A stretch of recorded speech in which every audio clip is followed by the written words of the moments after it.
2025 সালের 12 June aviation জগতের একটা কালো দিন হিসেবে বিবেচিত হবে। ওই দিন দুপুর 1:38 এয়ার ইন্ডিয়ার বোয়িং 787 ড্রিম লাইনারের ফ্লাইট AI-171 আহমেদাবাদ এয়ারপোর্ট থেকে লন্ডনের উদ্দেশ্যে টেক অফ করে। এই বিমানে ক্রু মেম্বার এবং পাইলট সহ মোট 242 জন উপস্থিত ছিলেন, যার মধ্যে 230 জন প্যাসেঞ্জার এবং 12 জন ক্রু মেম্বার ছিলেন। কেউ কেউ বেশ কিছুদিন পরিবারের সঙ্গে ছুটি কাটানোর পর লন্ডনে ফিরে যাচ্ছিলেন নিজের কর্মস্থানে।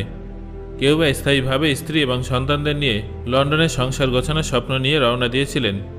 কেউ প্রিয়জনের সঙ্গে দেখা করতে চেয়ে প্লেনে চেপেছিলেন, আবার কেউ স্বামীর কাছে ফিরে যাচ্ছিলেন। দীর্ঘদিন ধরে দেখা স্বপ্নগুলো হয়তো আর কয়েক ঘন্টার মধ্যেই সত্যি হতো, কিন্তু তার আগেই না ফেরার দেশে চলে গেলেন 241 জন যাত্রী। প্লেনটা যখন টেক অফ করছিল তখন সবকিছুই স্বাভাবিক ছিল, কিন্তু টেক অফের কয়েক সেকেন্ড পরেই প্লেনটা নিচের দিকে নামতে শুরু করে। সেই সময় পাইলট এটিসির কাছে মেডে কল করেছিলেন। তারপরই প্লেনটা মেঘালী নগরের বিজে মেডিকেল কলেজের হোস্টেলে ভেঙে পড়ে। ঘটনাস্থলে প্লেনের 241 জন মানুষেরই মৃত্যু হয়। প্লেনের ক্যাপ্টেন সুমিত সবরওয়াল এবং ফার্স্ট অফিসার ক্লাইভ কুন্দনের মোট 9300 ঘন্টা উড়ানের অভিজ্ঞতা ছিল। প্লেনটা যখন মেডিকেল কলেজের হোস্টেলে আশ্রয় পড়ে, সেই সময় বহু মেডিকেল পড়ুয়া লাঞ্চ করছিলেন, যার মধ্যে এখনও পর্যন্ত খবর পাওয়া অনুযায়ী 24 জন চিকিৎসক পড়ুয়ার মৃত্যু হয়েছে বলে জানা গেছে। এই সংখ্যাটা আরও বাড়তে পারে বলে আশঙ্কা করা হচ্ছে। হাসপাতালে চিকিৎসাধীন অবস্থায় আছে আরও প্রায় 50 জন মানুষ। এছাড়াও মেডিকেল কলেজের হোস্টেলে কর্মরত বেশ কয়েকজন নিখোঁজ আছেন। গতকাল দুর্ঘটনার পর একটা সেলফি ভাইরাল হয়েছিল, যেখানে চিকিৎসক পরিবারের 5 জন সদস্যকে হাসি মুখে সেলফি নিতে দেখা যায়। এর মধ্যে স্বামী স্ত্রী এবং তাদের 3 সন্তান আছেন। ডক্টর কমি ব্যাসের স্বামী প্রতীক যোশী 6 বছর ধরে লন্ডনে ছিলেন। দীর্ঘদিন ধরে স্ত্রী এবং সন্তানদের নিজের কাছে নিয়ে যাওয়ার চেষ্টা করছিলেন। অবশেষে সেই দিনটা আসে যেদিন তারা সপরিবারে নতুন জীবন শুরু করার আশায় লন্ডনগামী এয়ার ইন্ডিয়ান ফ্লাইট 171-এ ওঠেন। কেই বা জানতো যে এটাই তাদের শেষ সেলফি হবে। তবে এই প্লেন অ্যাক্সিডেন্টে আশ্চর্যজনকভাবে বিশ্বাস কুমার রমেশ নামের এক ভারতীয় বংশোদ্ভূত ব্রিটিশ নাগরিক বেঁচে গেছেন। অ্যাক্সিডেন্টের পরে তাকে আহত অবস্থায় উদ্ধার করে আহমেদাবাদ সিভিল হসপিটালে ভর্তি করা হয়। তিনি জানিয়েছেন, প্লেনের বাম দিকের এমার্জেন্সি দরজার পাশে সিট নম্বর 11A-তে বসেছিলেন। প্লেনের এমার্জেন্সি দরজা খোলার সঙ্গে সঙ্গে তিনি ঝাঁপ দেন, কিন্তু বিপরীত দিকে বিল্ডিং থাকায় ওই দিকে কেউ লাফ দিতে পারেননি। এয়ার ইন্ডিয়া সূত্রে জানা গেছেন, যাত্রীদের মধ্যে 169 জন ভারতীয় নাগরিক, পাশাপাশি 53 জন ব্রিটিশ নাগরিক, 7 জন পর্তুগিজ ও 1 জন কানাডিয়ান নাগরিক ছিলেন। এয়ার ইন্ডিয়ার এই প্লেনটাতে উপস্থিত ছিলেন গুজরাটের প্রাক্তন মুখ্যমন্ত্রী বিজয় রূপানি। তিনি এই দুর্ঘটনায় মারা গেছেন।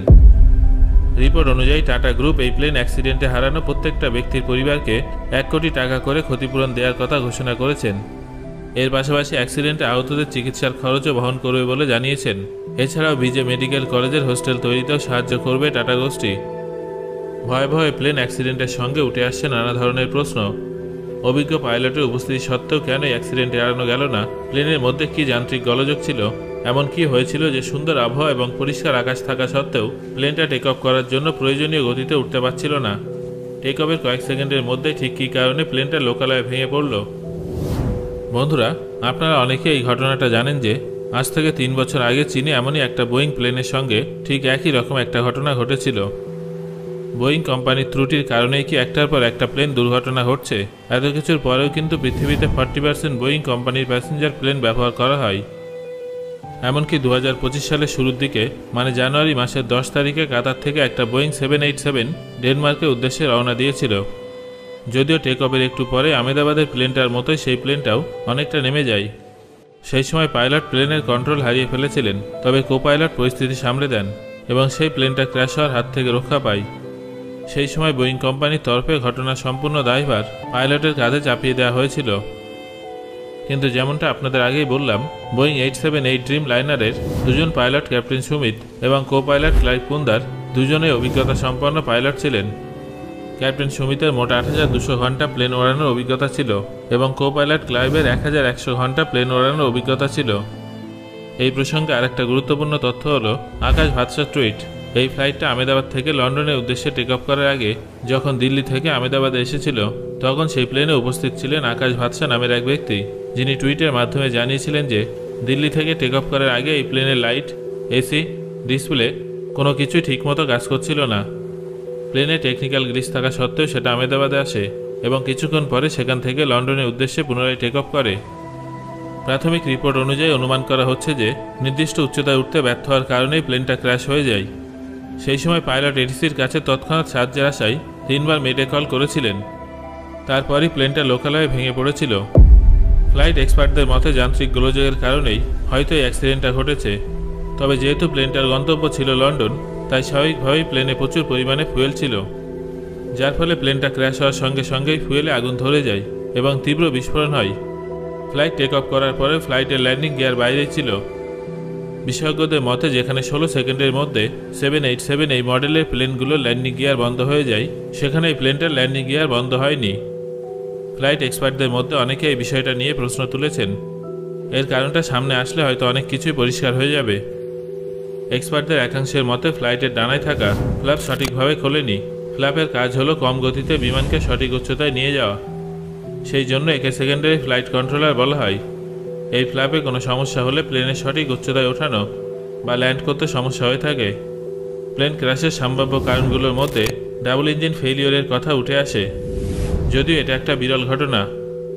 আবার কিছু কিছু এক্সপার্ট পাখির সাথে সংঘর্ষের কথাও জানিয়েছেন, কারণ এর আগেও আহমেদাবাদ এয়ারপোর্টে এই ধরনের ঘটনা দেখা গেছে। হয়তো পাখির ধাক্কায় প্লেনের ইঞ্জিন বিকল হয়ে গিয়েছিল। যদিও সবটাই অ্যাক্সিডেন্টের পরে আসা ভিডিও ক্লিপগুলো দেখে অনুমান করা হচ্ছে। প্লেন অ্যাক্সিডেন্টের পরে ইতিমধ্যে ডিজিটাল ভিডিও রেকর্ডারের খোঁজ পাওয়া গেছে। ধ্বংসস্তূপ থেকে দুর্ঘটনাগ্রস্ত প্লেনের একটা ব্ল্যাক বক্স উদ্ধার করা হয়েছে, আরেকটার খোঁজ চলছে।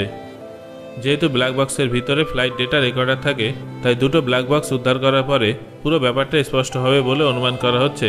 তদন্তকারীরা এই সমস্ত সম্ভাব্য কারণগুলো খতিয়ে দেখছেন।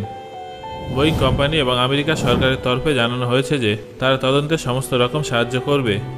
তবে আপনারা কি জানেন, 2021 সালে বোয়িং কোম্পানির উপরে ফ্রড কেস করা হয়েছিল, যেখানে কোম্পানির তরফে স্বীকার করা হয়েছিল যে তাদের ফ্লাইট 737 ম্যাক্সকে ফ্লাই করানোর সম্মতি পাওয়ার জন্য তারা আমেরিকার অ্যাভিয়েশন টিমকে ভুল তথ্য দিয়েছিল, যার জন্য পরবর্তী সময়ে বোয়িং কোম্পানিকে $2.5 বিলিয়ন জরিমানা দিতে হয়েছিল। এটা শোনার পরে আপনাদের কি মনে হয়, বোয়িং কোম্পানি কোনো ভুল থাকলে তারা সেটা মেনে নেবে? তারা ঠিক কোনো না কোনোভাবে নিজেদের দিক থেকে দায় ঝেড়ে ফেলবে, কারণ যাত্রীদের সুরক্ষা তাদের প্রারম্ভিক উদ্দেশ্য নয়, তাদের প্রাথমিক উদ্দেশ্য হলো প্রফিট করা। ঠিক সেই কারণেই খেয়াল করলে দেখবেন, যখনই মানুষ কোনো বড় বিপদে পড়ে, তখন মানুষের অসহায়তার সুযোগ নিয়ে এয়ারলাইন্স কোম্পানিগুলো প্লেনের ভাড়া হঠাৎ করেই 3-4 গুণ বাড়িয়ে দেয়। সম্প্রতি কাশ্মীরে ঘটে যাওয়া জঙ্গি হামলা এর সব থেকে বড় উদাহরণ। শুধুমাত্র ক্ষতিপূরণ দিলেই কিন্তু সমস্ত দায় থেকে নিস্তার পাওয়া যায় না। দীর্ঘদিন ধরে প্লেনগুলোর ভিতরে যান্ত্রিক সমস্যা থাকার পরেও সেগুলো মেরামত করা হয় না। একবার ভেবে দেখুন তো সেই মানুষগুলোর কথা যারা এই ধরনের প্লেন দুর্ঘটনায় তাদের প্রিয়জনদের হারিয়েছেন। আমাদের প্রত্যেকের এয়ারলাইন্স কোম্পানিগুলোর এই ধরনের ভুলের বিরুদ্ধে সোচ্চার হওয়া উচিত, যাতে ভবিষ্যতে আর কোনো প্যাসেঞ্জারকে প্রাণ হারাতে না হয়। সো বন্ধুরা, এই আলোচনা শোনার পর আপনার কি মনে হচ্ছে, এই প্লেন অ্যাক্সিডেন্টের পিছনে কি কারণ থাকতে পারে? সেটা অবশ্যই আমাকে কমেন্ট করে জানান।